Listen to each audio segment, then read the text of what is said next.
Hello guys, how's it going? It's Beady here. I'm about to give you 5 tips for your first 5 minutes in Medieval Dynasty. How to get yourself going, starting off your life as a peasant, and how to build your dynasty with a firm foundation. Start upon a firm foundation. So just as we start, we're going to need to get ourselves sticks and stones. If you come over here through this kind of like brushland, it's a really good place for finding some stones. They can be quite difficult just to start off. You need 2 stones and 10 sticks to make yourself a stone axe, which is going to be the first thing you want to do. I would recommend going above and aboard, gathering yourself a lot of these branches, stones that are all around this area, and you can get yourself, a good starting point, so you've got some resources. Also, every stone axe, I believe, sells for 26 gold or 21. I can't quite remember off the top of my head now that I've just said that, but you can start off making yourself some axes, and you can be on the way to making a nice little bit of coin to start off, so you can start getting those tools and seeds and starting your village off on the right foot. Anyway, on to tip number 2.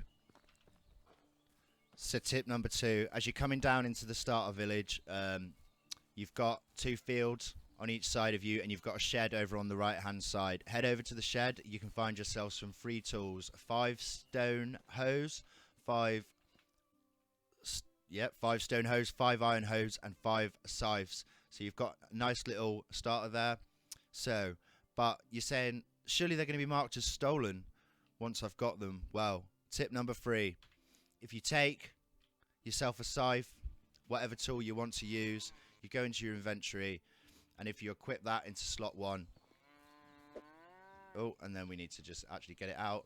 You can see I've used the scythe once, and magically, whoever's it was, it's unrecognizable. It's covered in wheat and dirt. Nobody knows. So you can sell that now. You won't get the free 300 gold, the full 300 gold for it, but you will make a little bit of money.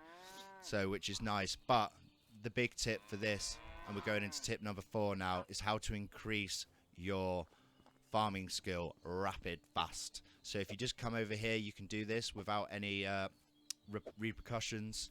Just keep chopping, and eventually you'll see your farming level start to rise. You can do this every year. Anytime you see crops in here, just come, start chopping them down, getting your farming up, and unlocking those buildings. Because farming is a skill, it can take a very long time to do. Also, if you feel like you want to, you can steal yourself some rye, and you've got some, stuff to start making some food, I suppose. Anyway, we've got one more tip after this, and we'll be back in a moment to talk about it. Tip number 5.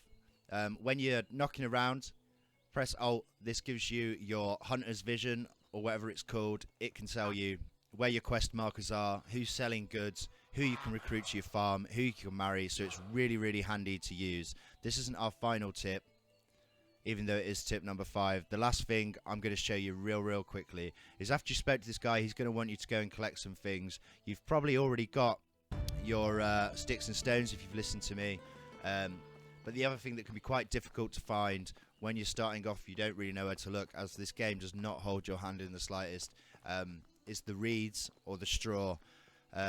If you come down here to the right again, straight as you've left that village, you will find yourself a field of reeds.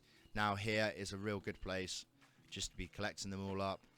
I would recommend, again, spending some time here and just getting pockets and pockets full of reeds, because you're going to need them, and 20 isn't enough to actually finish your first house, which is pretty stupid that that's what it gets you to do. But yeah, you're going to need a lot more, so I recommend spending the time early on to gather the resources, so you've got a really good head start, a firm foundation to build your dynasty upon, and you can start living life as the peasant you always have been. Anyway, guys, I hope you've enjoyed the video, and I hope you're enjoying this game as much as me. I'm going to be putting out more content over the next couple of weeks, and watching the game as it grows and develops. Anyway, if you've enjoyed the video and it's helped you at all, please leave a like and a comment, and I'll see you soon. Bye-bye.